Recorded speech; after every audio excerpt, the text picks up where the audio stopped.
नमस्कार, मी अश्विनी. महाराष्ट्र टीव्ही 24 मध्ये आपले स्वागत आहे. प्रमुख बातम्यांकडे वळण्याआधी नजर टाकूया हेडलाईन्सवर. न्हावा शेवासाठी 250 रुपये टोलचा रेट हा भारतातील सगळ्यात कमी रेट आहे. दीपक केसरकरांची प्रतिक्रिया. माळेगाव कारखान्यावर विरोधी संचालकांकडून सभासदांच्या न्याय हक्कासाठी हलगी नाद मोर्चा. आणि वर्धेत ऊस उत्पादक शेतकऱ्यांची जामनी साखर कारखान्यावर धडक. आता बातम्या सविस्तर.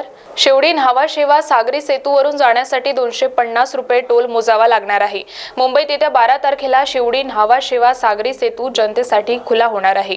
या सी लिंक वरून जाण्यासाठी कारला 250 रुपये टोल मोजावा लागणार आहे, जो न्हावा शेवाचा 22 किलोमीटरचा ब्रिज आहे. यावर 7 लिटर इंधन लागणार होतं, तिथे 1 लिटर लागणार आहे. आम्ही प्रस्तावासाठी लोन घेतला आहे, त्यामुळे भारत सरकारच्या निकषाने 500 रुपये टोल लागणार होता, पण सरकारने 250 रुपये टोल लावला आहे. सरकारची टोल कमी केल्याने नागरिकांना दिलासा मिळेल, अशी प्रतिक्रिया दीपक केसरकर यांनी दिली आहे. हा जो ब्रिज आहे 22 किलोमीटरचा ब्रिज आहे आणि याच्यामुळे 7 लिटर जिथं डिझेल किंवा पेट्रोल लागतं ते 1 लिटरच डिझेल लागणार आहे. म्हणजे प्रत्येकाचं सेविंग होणार आहे. हे जवळजवळ 500 ते 600 रुपयाचं सेविंग हे नुसतं फ्युएल कॉस्टमध्ये आहे. जो प्रस्ताव असतो तो आम्ही त्याच्यासाठी लोन घेतलेला आहे. त्याच्यामुळे भारत सरकारचे जे निकष आहेत त्याप्रमाणे 500 रुपये त्या ठिकाणी टोल चार्ज करायला लागला असता, परंतु आजच्या मंत्रिमंडळामध्ये अतिशय महत्त्वाचा निर्णय झाला आणि त्याच्यामध्ये हा 250 रुपये करण्याचा निर्णय झालेला आहे. आणि त्याच्यामुळे निश्चितपणे लोकांचे पैसे पेट्रोलचे तर वाढतीलच, परंतु टोलमध्ये सुद्धा कमी केल्यामुळे निश्चितपणे महाराष्ट्राच्या जनतेला आणि विशेषतः मुंबईच्या जनतेला दिलासा मिळेल. आणि मुंबईची जी ग्रोथ थांबलेली होती, आज मुंबईची ग्रोथ करायची असेल तर थेट उपनगरांच्या बाहेर जाऊनही ग्रोथ होते. त्याच्याऐवजी मुंबईपासून केवळ 15 मिनिटाच्या अंतरावर नवीन ग्रोथ सेंटर चालू होईल. आणि हे जे ग्रोथ सेंटर आहे, आपलं जे टार्गेट आहे की 1 मिलियनचं टार्गेट, 1 बिलियनचं टार्गेट हे महाराष्ट्राने पूर्ण करायचं आहे. आणि ते करण्याच्या संदर्भात एक फार मोठं योगदान हे याच्या संदर्भात राहणार आहे. दुसरा दिलासा जो दिलेला आहे हा सरकारी नोकरांना दिलेला आहे की 2005च्या संदर्भात, हा अर्थात शिक्षकांच्या संदर्भात वेगळा निर्णय होणार आहे, परंतु 2005च्या पूर्वी ज्यांच्या जाहिराती लागलेल्या आहेत अशांनासुद्धा जुन्या पेन्शनचा लाभ देण्याचा निर्णय झालेला आहे. मंत्रालयामधले जे कर्मचारी आहेत त्यांनासुद्धा 5000 रुपये 1 वर्षाचा भत्ता हा सुद्धा देण्याची अनेक वर्षाची त्यांची मागणी आहे, तीसुद्धा मान्य झालेली आहे. अनेक चांगले निर्णय झालेत, पण मलासुद्धा आता निघायचं आहे आणि त्याच्यामुळे फ्लाईट पकडायची असल्यामुळे 26 आपल्याला डिपार्टमेंटच्या वतीने सगळी आकडेवारी दिली जाईल. आणि मला आपल्याला एकच सांगायचं आहे की हा जो 250 रुपयाचा रेट आहे हा भारतामधला पर किलोमीटरमधला सगळ्यात कमी रेट आहे. ज्यांना काहीही कळत नसतात ते कुठल्याही विषयावर काहीही बोलत असतात. आणि याची नोंद महाराष्ट्राच्या जनतेने अवश्य घेतली पाहिजे की अशा रीतीने कुठलंही कॅल्क्युलेशन न करता, सरकारच्या हिताचा कुठलाही विचार न करता, केवळ प्रसिद्धीसाठी आणि राजकारणासाठी महाराष्ट्राला जे पाठीमागे ढकलत असतील अशा लोकांच्या स्टेटमेंटवर उत्तर देण्याची सुद्धा माझी स्वतःची इच्छा नाही, एवढं मी तुम्हाला निश्चितपणे सांगतो. बारामती तालुक्यातील माळेगाव कारखान्यावर विरोधी संचालकांकडून सभासदांच्या न्याय हक्कासाठी आज हलगी नाद मोर्चा चंद्रकांत तावरे, रंजन तावरे, JB अण्णा गावंडे यांच्या नेतृत्वात काढण्यात आला. सभासदांचे ऊसाचे गाळप प्राधान्याने करण्यात यावे, आडसीला ऊस संपेपर्यंत 100% सभासदांच्या ऊसाचे गाळप करावे सहित इतर मागण्यांसाठी आज माळेगाव कारखान्यावर हलगी नाद मोर्चा काढण्यात आला आहे. यावेळी शेकडो ऊस उत्पादक शेतकरी या हलगी नाद मोर्चात सामील झाले आहेत. हा मोर्चा शेतकरी पुतळ्यापासून कारखाना कार्यालयावर काढण्यात आला. या मोर्चा दरम्यान कुठलाही अनुचित प्रकार घडू नये यासाठी मोठा पोलीस बंदोबस्त देखील तैनात करण्यात आला होता. माळेगाव कारखान्यावर हलगी मोर्चा काढण्याचं काम शेतकरी सभासदाचा 15/7चा ऊस 19 महिने झाले आणि त्यामुळे एकरी उत्पादन घटत चाललेलं आहे. क्रशिंग जरूर झालं पाहिजे, गाळपाचं उद्दिष्ट पूर्ण केलं पाहिजे, परंतु तरी सुद्धा शेतकऱ्याचं नुकसान करून ते करून चालणार नाही. आणि दुसरी बाजू कारखान्यानं 3000 रुपये काटा पहिला ॲडव्हान्स डिक्लेअर केला, 2 महिने थांबले चेअरमन साहेब आणि 3000 रुपयाचा भाव डिक्लेअर केला. आम्हाला कळत नाही की अजितराव पवारांच्या ताब्यात असल्यानंतर तिन्ही कारखान्यांना एकच 3000 रुपयाचा भाव द्यायचा हे धोरण ठरलं की काय.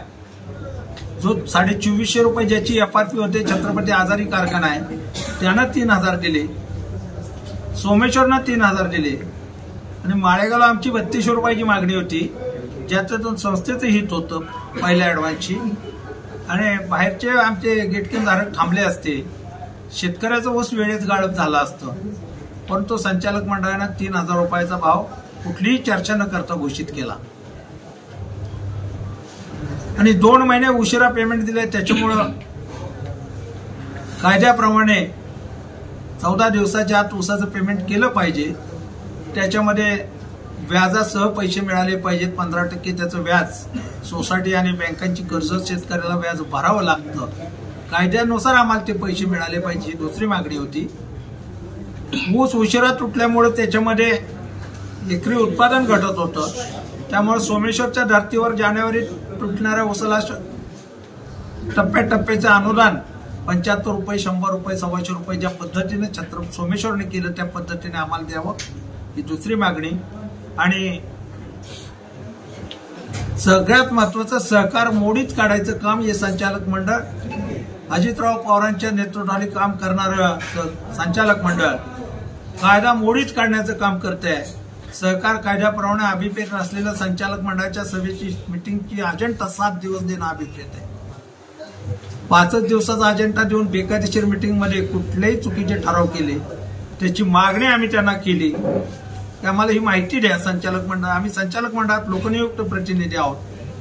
अशा वेळेला त्यांनी जर संचालकांनाच माहिती दिली नाही तर चालणार नाही आणि म्हणून 19 तारखेला पत्र दिलं, 21 तारखेला पत्र दिलं, 23 तारखेला मीटिंगमध्ये देतो म्हणले, मीटिंगमध्ये दिले नाही, मीटिंग संपल्यावर देतो म्हणले, तेही दिली नाही।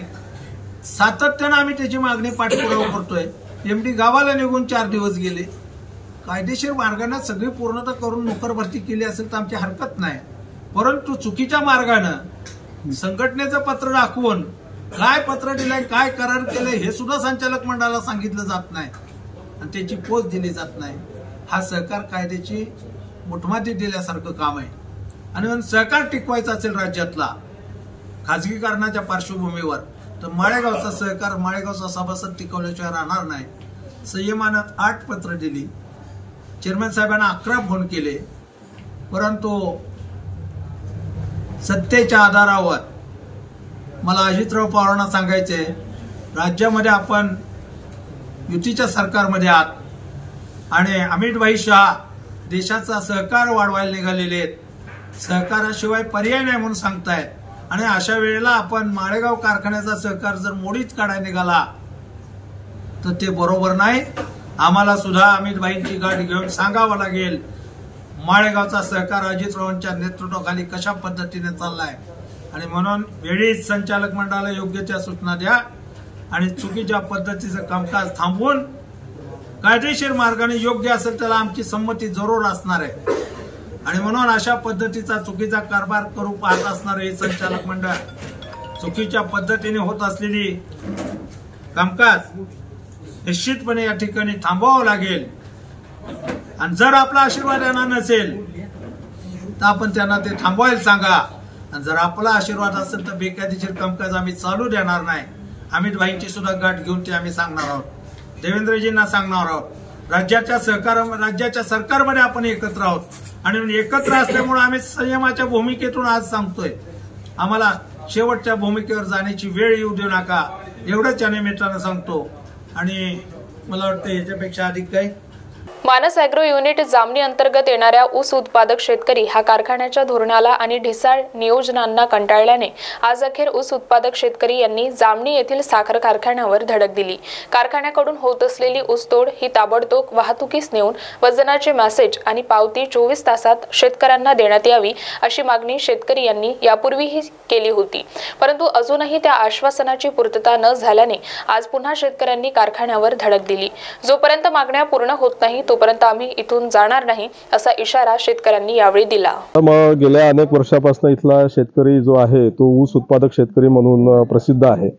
आमच्या भागातील हा कारखाना नामांकित कारखाना होता, तो पूर्वी स्वर्गीय मोरूभाऊ वानखेडे यांच्या अखत्यारीखाली होता, त्याच्यानंतर सन्माननीय गडकरी साहेबांनी तो हँडओव्हर झाला त्यांना आणि त्यानंतर अनेक वर्षापासून सर्व शेतकरी बांधव मोठ्या प्रमाणामध्ये या भागामध्ये ऊसाची लागवड करतात आणि आतापर्यंत कारखान्याला सहकार्यच करत आलेले आहे.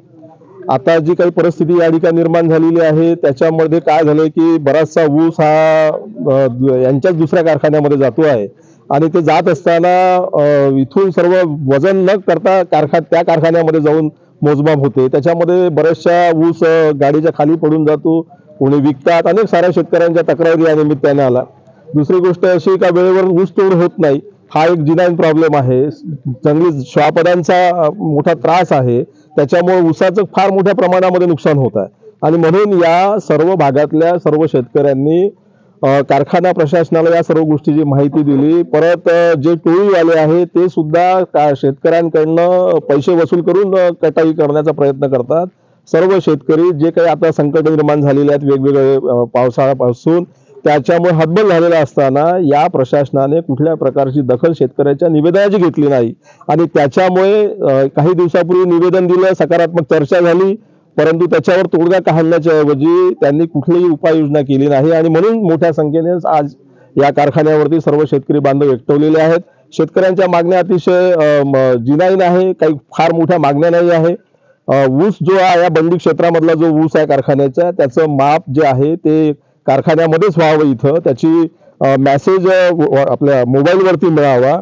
त्याच्यानंतर 45 दिवसाच्या आतमध्ये शेतकऱ्यांना त्याचं हक्काचं पेमेंट मिळावं आणि जे कोणी टोळीवाले लोक आहेत त्यांनी कुठल्या प्रकारचं आर्थिक शोषण शेतकऱ्यांचं करू नये. या थोड्याफार म्हणजे मामूली मागण्या आहेत प्रशासनाच्या दृष्टिकोनातून आणि प्रशासनाने याच्यामध्ये सकारात्मक भूमिका घ्यावी अशा प्रकारचं आव्हान सर्व शेतकरी बांधवांनी या ठिकाणी केलेलं आहे.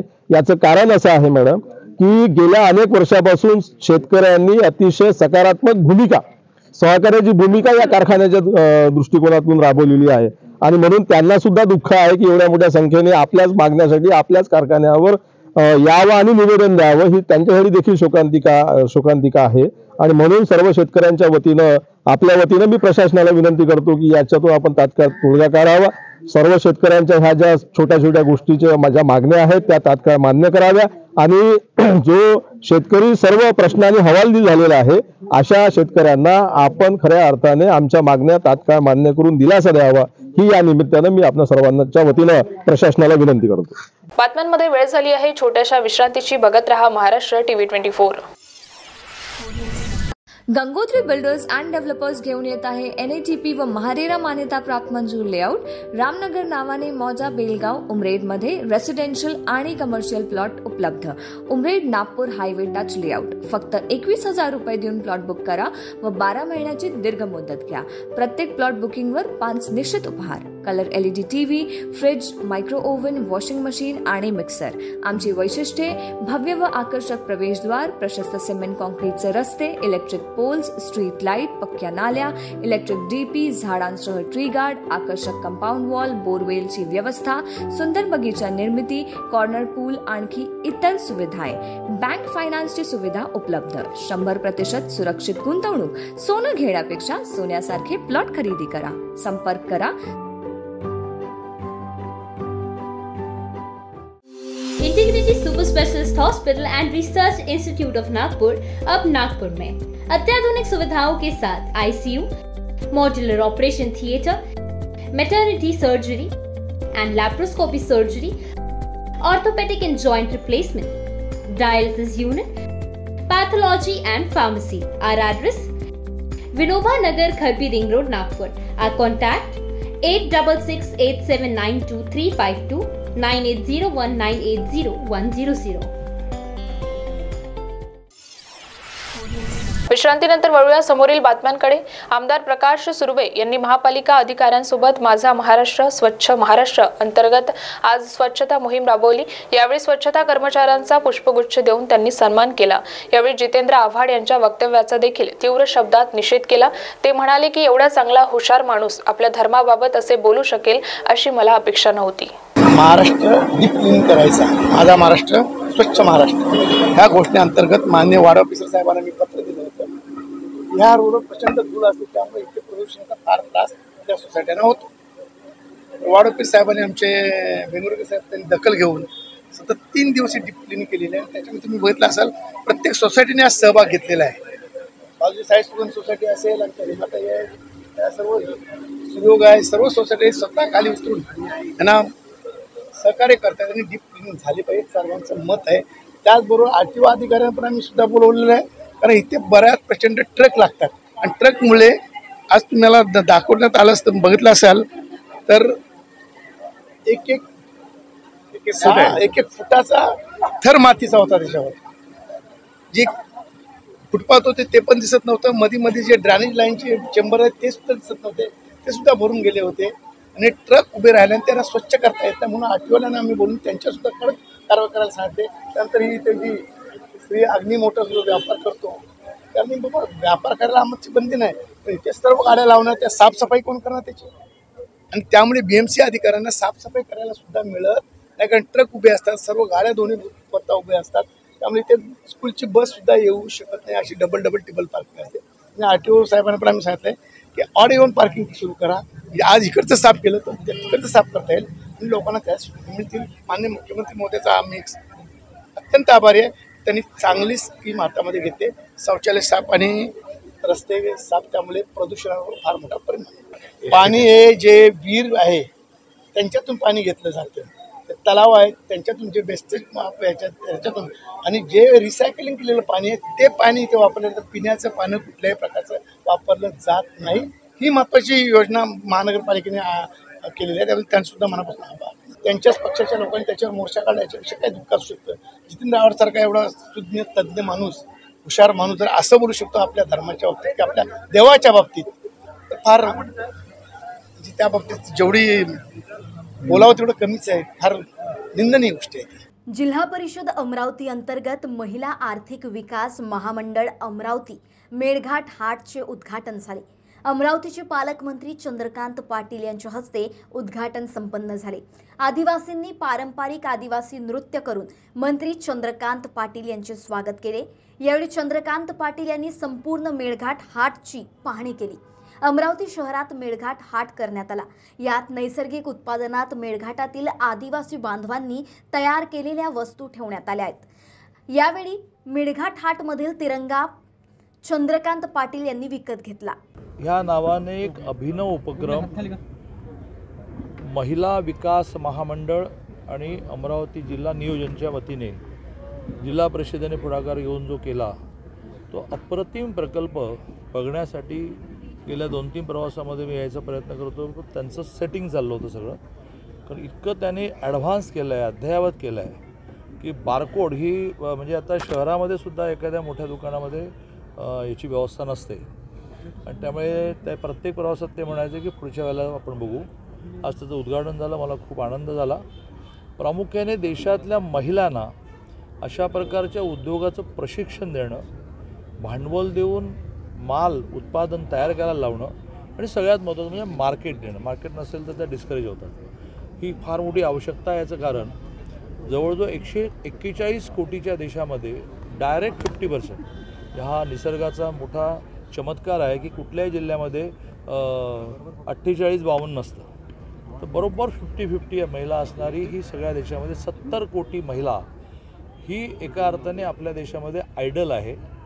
तिला घर या विषयाचं इतकं व्यवधान आपण दिलेलं आहे की तिची जी क्रयशक्ती आहे, काम करण्याची जी शक्ती आहे, विचार करण्याची शक्ती आहे, त्यातून खूप वेल्थ क्रिएट होऊ शकते.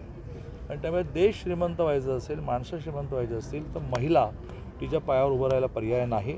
त्यामुळे हा खूप उत्तम उपक्रम आहे. मी त्यांना CSRच्या माध्यमातून मदत करायची ठरवलं आहे. मी त्यांना असं म्हटलं, आता ऑपरेटिंग पार्ट मी हळूहळू ठरवेन की उदाहरणार्थ विक्री एखाद्या गोष्टीची त्यांनी 40 रुपये किलो करणं परवडत असेल तर त्याच्याऐवजी 10% जास्त म्हणजे 44 नाही करायची, वरचे 10% मी त्यांना मिळवून देणार. म्हणजे त्या महिलेला बरे पैसे मिळाले की ती एनकरेज होईल, अच्छा पैसा मिळत आहे. असं एक उत्तम झालेलं आहे. मी अमरावतीकरांना अशी मी आज खूप खरेदी केली आणि ती मी सरळ माझ्या कोल्हापूरच्या घरी घेऊन जाणार आहे. पण आपणही सगळ्यांनी खरेदी करून त्यांचा उत्साह वाढवला पाहिजे. महाराष्ट्र TV 24 साठी ब्युरो रिपोर्ट अमरावती.